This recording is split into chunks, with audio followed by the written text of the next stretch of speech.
नमस्ते सभी को। हम सभी यहाँ पर एनसीईआरटी बुक जो कि इंग्लिश के बुक हैं क्लास 3, इसके सारे चैप्टर्स जो हैं वो 1 बाय 1 करके एक्सप्लेन कर रहे हैं।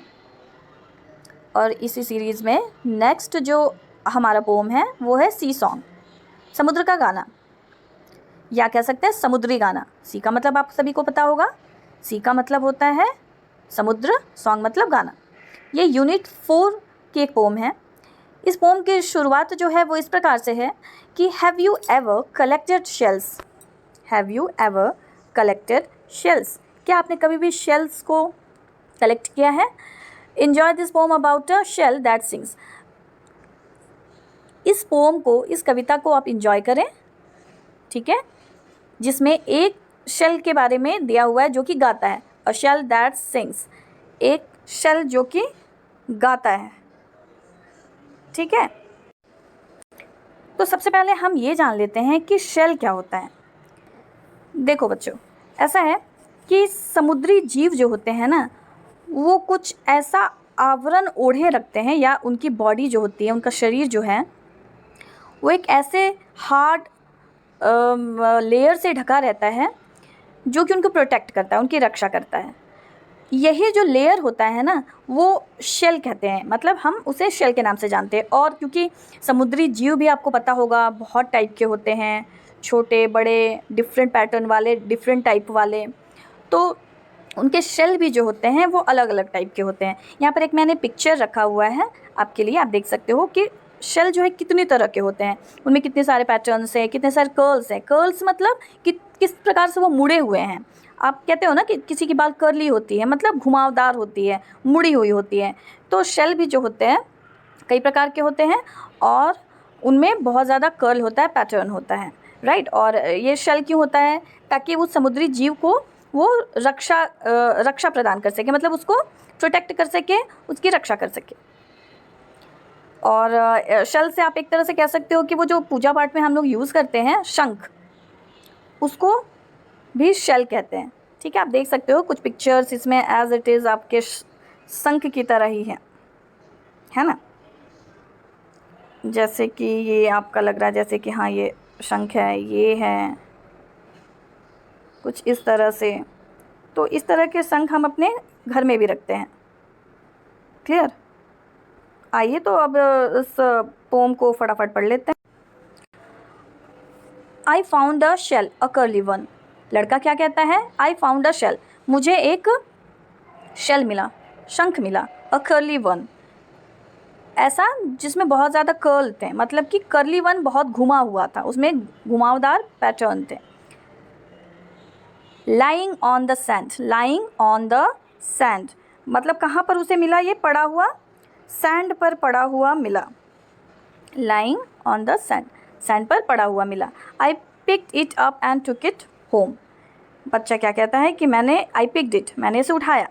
आई पिक्ड इट अप, मैंने इसे उठाया, एंड टुक इट होम, और इसे कहाँ ले गया? घर ले गया। कोल्ड इनसाइड माई हैंड, बच्चा क्या कहता है कि उसको कैसे महसूस हो रहा था? कोल्ड इनसाइड माई हैंड, उसके हाथ के अंदर उसको ठंडक महसूस हो रही थी। समुद्र का पानी ठंडा होगा, और मान लो वहाँ से वो बहकर आया हो, और जो ये सैंड है वो तो ऑलरेडी, मतलब उस पानी के संपर्क में आकर वो सैंड भी ठंडा होगा, और बच्चे ने जब उसको उठाया तो उसके हाथों में उसको वो ठंडक महसूस हो रही थी। Mummy looked at it and then, उसकी माता जी ने उसे देखा, एंड देन तब, she held it to my ear, माता जी ने क्या किया? उसने उसको देखा, उस शंख को देखा, उस शेल को देखा, और उस शंख को उस बच्चे की कान के पास ले गई। She held it to my ear, उसे कहाँ रखा? उसकी कान के पास रखा। And from the shell there came a song, और उस शंख से देयर केम अ सॉन्ग, एक गाने की आवाज़ आई।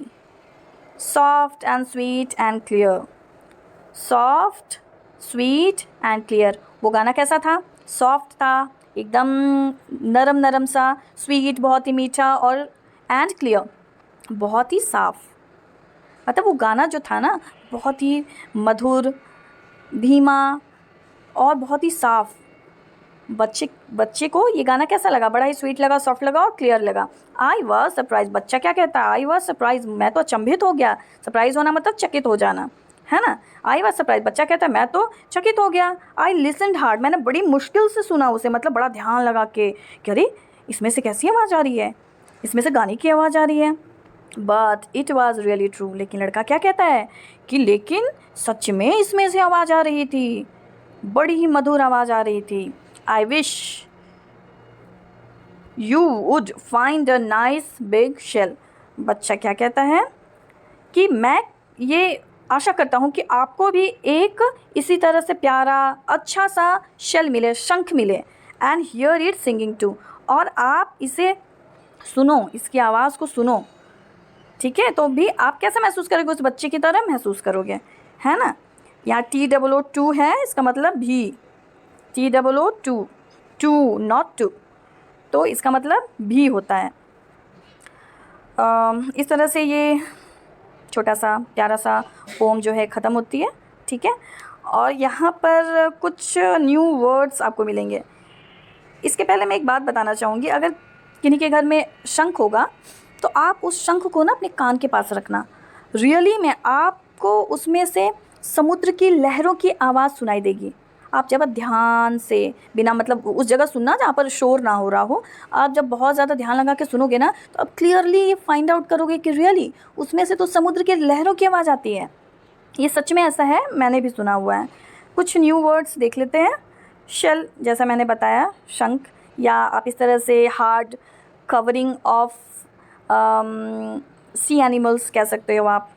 हेल्ड, होल्ड मतलब पकड़ना होता है, हेल्ड मतलब पकड़ा। सरप्राइज्ड, चकित हो गया, आश्चर्यचकित हो गया, अचंभित हो गया। कर्ली, मैंने बताया मुड़ा हुआ, घुमावदार, with so many curls. Clear, स्पष्ट। ये सारे वर्ड्स आपने अभी देखे। इसके कुछ क्वेश्चन आंसर्स दे रखे हैं आपके बुक में, तो अगर आपने इस पोम को अच्छे से समझा होगा तो आप इन प्रश्नों का उत्तर दे पाएंगे।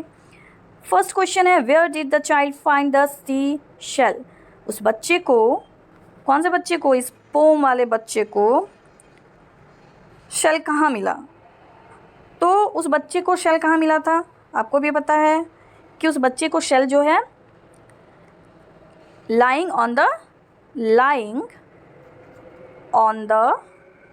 sand, है ना, lying on the sand।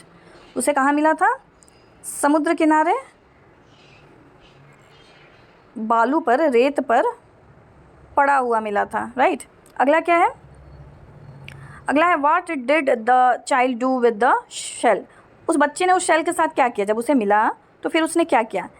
The child took it to his home, right. उस बच्चे को जब वो शेल मिला, then he picked it up, उसने उसे उठा लिया, एंड टूक इट टू हिज होम, तब वो उसको उठाकर अपने घर ले गया। अगला है, what did the child here?